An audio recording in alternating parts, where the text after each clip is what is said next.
सोना ने फिर से रिकॉर्ड तोड़ दिए हैं। इस हफ्ते 10 ग्राम का रेट 1 लाख तक पहुंच गया। लेकिन ऐसा क्या हो गया कि गोल्ड आग बन गया है? हाँ, ट्रम्प के नए टैरिफ धमकियों पे ब्लेम कर सकते हैं। ग्लोबल मार्केट्स टेंशन में है। अगर ट्रेड वॉर हुआ तो क्या होगा? सबको लग रहा है कि फाइनेंशियल सिस्टम हिल सकता है, और जब ऐसा होता है तो लोग भागते हैं एक ही सेफ एसेट की तरफ, गोल्ड। देखो, सोना वो चीज है जो सेंट्रल बैंक्स प्रिंट नहीं कर सकते। ये एक लिमिटेड रिसोर्स है।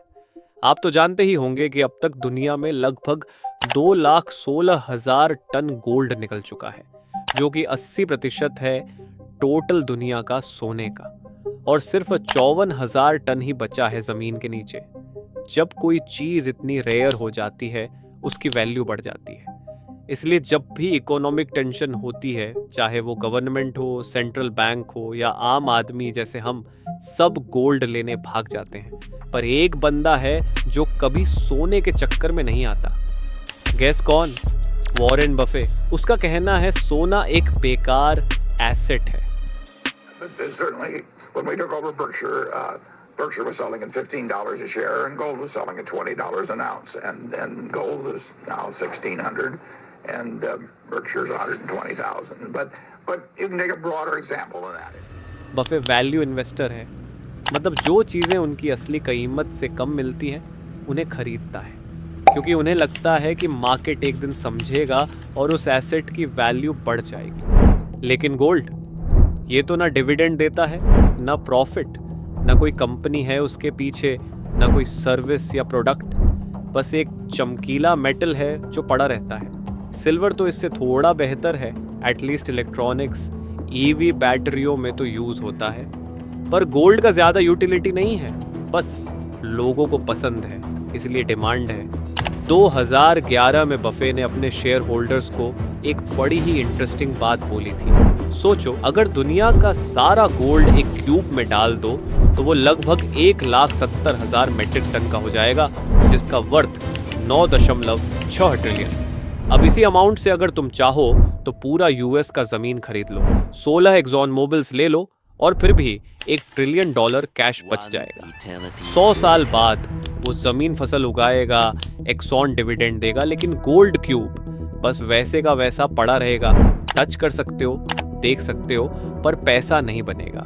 पर प्रॉब्लम ये है, गोल्ड लिमिटेड है, पर पैसा गवर्नमेंट्स जितना चाहे उतना प्रिंट कर सकती हैं। तो अगर गोल्ड को मनी सप्लाई के साथ कंपेयर नहीं किया जा सकता, तो फिर सवाल बनता है, अगर गोल्ड पैसा नहीं कमाता तो फिर इसका प्राइस बढ़ता क्यों जा रहा है?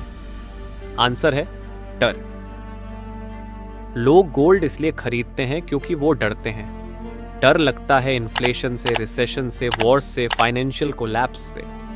गोल्ड वो एसेट है जो लोग इस उम्मीद में लेते हैं कि कोई और उसे ज्यादा प्राइस में खरीदेगा। ये ट्यूलिप मेनिया जैसा केस है।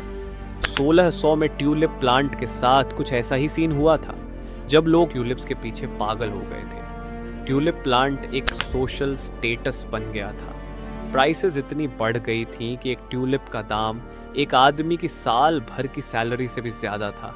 हर कोई ट्यूलिप की खेती करना चाहता और इस फूल को एक अनमोल चीज की तरह देखा जाता था।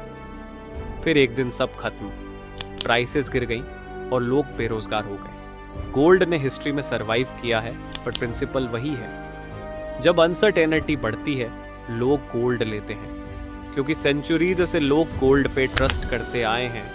पर गोल्ड लेना भी फ्री नहीं होता। Storage, insurance, security, making charges, सब कुछ का पैसा लगता है, और ये अक्सर आपके सोने के रिटर्न्स को खा जाता है। तो फिर लोग गोल्ड में इन्वेस्ट क्यों करते हैं? एक सिंपल रीजन है, रीसेंसी बायस।